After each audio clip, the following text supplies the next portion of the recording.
tell you a story. The first story my father told me and the first story that I told each of you.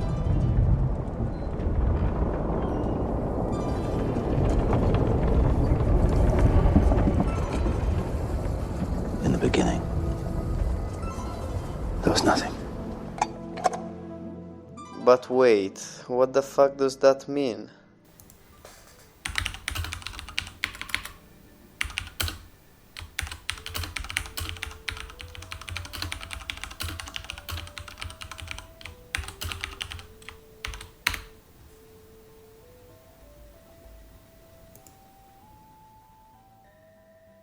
Nothing is everything, it's infinite potential, no one knows exactly what this nothing is, but it is in essence nothing, everything, one could say.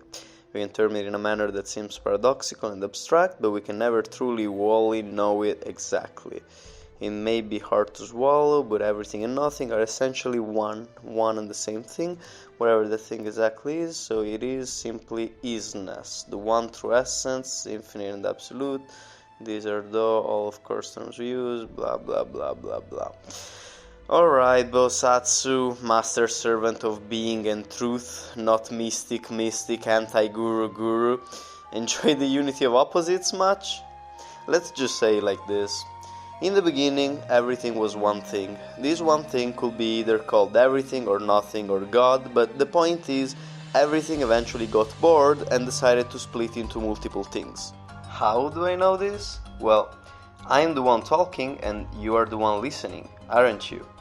Ultimately, everything is still one thing, but as long as a piece of everything is not aware of being everything, then they're gonna act as if they are separate, which brings me to the slightly more interesting part of this video.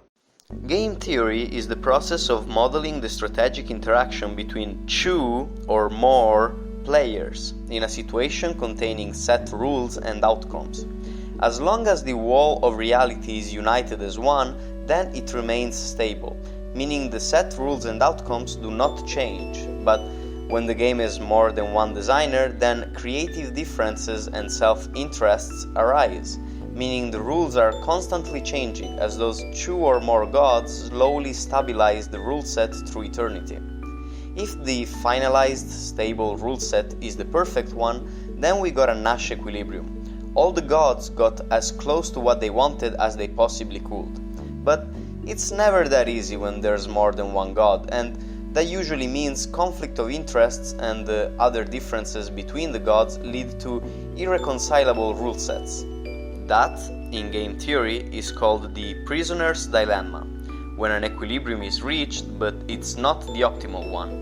This unoptimal but entirely rational solution is also called a local minimum. What I'm proposing in this very unorganized video is that everyone participating in the game of reality is a god, and if God was only one, then they would actually be omnipotent and could morph reality as they wished.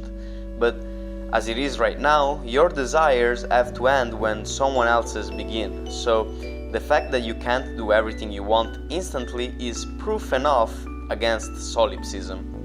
This means that if someone wants a limited resource more than you, then they're gonna put more effort into getting it, therefore leaving you without it. But that's pretty obvious already. The slightly harder to understand idea is that this doesn't apply to only humans.